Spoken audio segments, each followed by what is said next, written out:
Hello, my name is Raymond Bly. I served with the 1st Infantry Division in Vietnam in late '69 to when they pulled out in the summer of '70, and then they shipped me to the Americals. If you read my book at raybly.com, it'll tell you a lot of my experiences in Vietnam, but the worst experience I had was coming home. Even though I brought my Vietnamese wife home.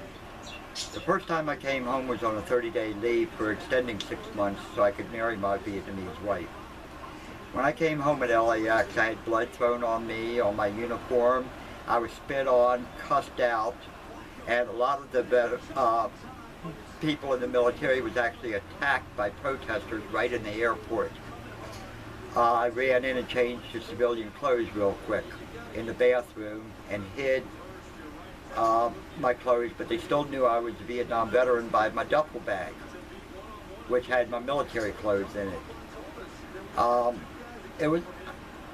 Then I went back to Vietnam. I wore civilian clothes all the way until I got back to Vietnam because of all the protests here at BWI, which was Friendship Airport back then, and other places I was at, until I got to Seattle, Washington in a military base. Then I was safe. I put on my military uniform to fly Pan Am back. In July of '71, I came home again and got the same experience of out of control people protesting against the Vietnam veteran, calling us baby killers, drug addicts, crazy, you name it, they labeled us. For the first 10 years, a lot of my past friends that didn't know I was in Vietnam, I refused to tell them I was in Vietnam. They would sit around and say, what are we going to do with all these Vietnam veterans? They're ruining our country. They're coming home all crazed, drug addicted. They killed all these women and children. Now they're killing Americans when they're coming home. We got to stop them.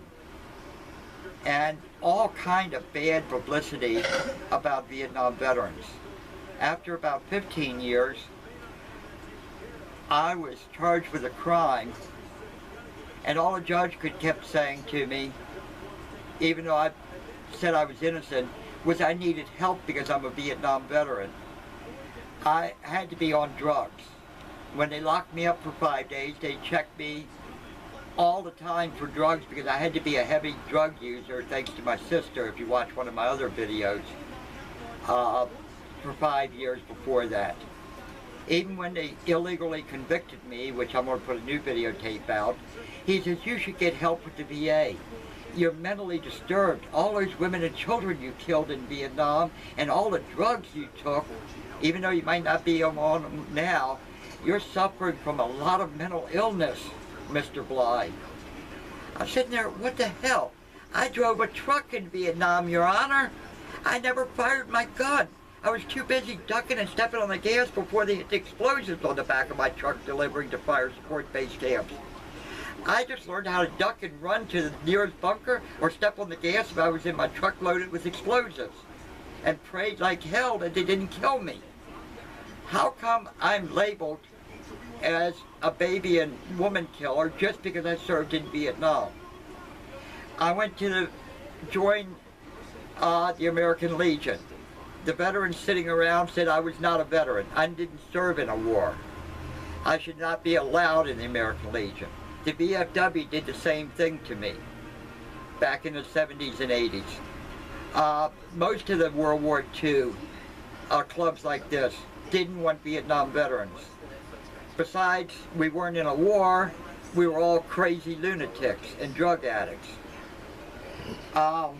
It was almost 25 years before I told anybody I was a Vietnam veteran. Because I was embarrassed. I was labeled. I was put in a pot of a few people and labeled that I was the same as a few people that came home from the war that did have to accidentally murder women and children to get to the enemy, because the enemy used them as shields, just like the Muslims do in Iraq, Afghanistan, and the Hamas group with Israel is put women and children first, so you have to shoot them before you can shoot the terrorists or the bad people. God, it's been hell being a veteran. I'm a convicted felon, partly because the judge thought I needed help. Nobody will listen to me and see my evidence. I've written newspapers about my illegal conviction. How can I be convicted of child abuse against an illegal alien that was 22? And they knew it before they even arrested me. I know my sister played a big part, saying I was a Looney Tune Vietnam veteran. Another thing, when the county's trying to run me out of my house, if you watch the other video, when I stand up and say, go to hell, you can't do this to me, I got the Bill of Rights, I have the Constitution. My God, I'm out of control. I'm crazy for standing up for my rights. That's another thing a Vietnam veteran can't do, is stand up for his rights against the authority figures, or the police stopping me every time I went out of my driveway for harassment. If I stood up and called a policeman out and wanted his badge number, his name, I was a Looney Tune crazy Vietnam veteran. Let me tell you, I wish I was. Because if I was, I would have shot the first son of a bitch. But I was rational. I kept my cool, even though I got loud-mouthed like I am now. But that doesn't make me crazed, or a baby killer, or a drug addict. Yes, I'm a drug addict. I used to be an alcoholic. But I never took illegal drugs, or even prescription drugs. I smoke. They say you're a drug addict when you smoke because of the nicotine. It calms my nerves, keeps me calm, and I'm hyperactive with hypertension. When I smoke a cigarette, I calm down.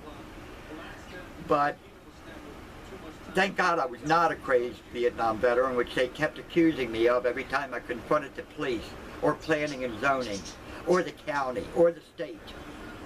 Because every time I confronted them, I'm in the melting pot of Vietnam veterans. I have to be crazy, a drug addict, and a baby and a woman killer. Because I'm labeled for life. How have you been treated as a Vietnam veteran since you came home from the war? Tell your stories to other veterans and tell it to the public of how we've been shit on, not even welcome home, but spit on and names called when we came home. And now people are saying welcome home. It's meaningless through the hell we've been through just coming home as a Vietnam veteran, by our neighbors, by the police, by everybody that looks down on us, because we're stigmatized with what a few did.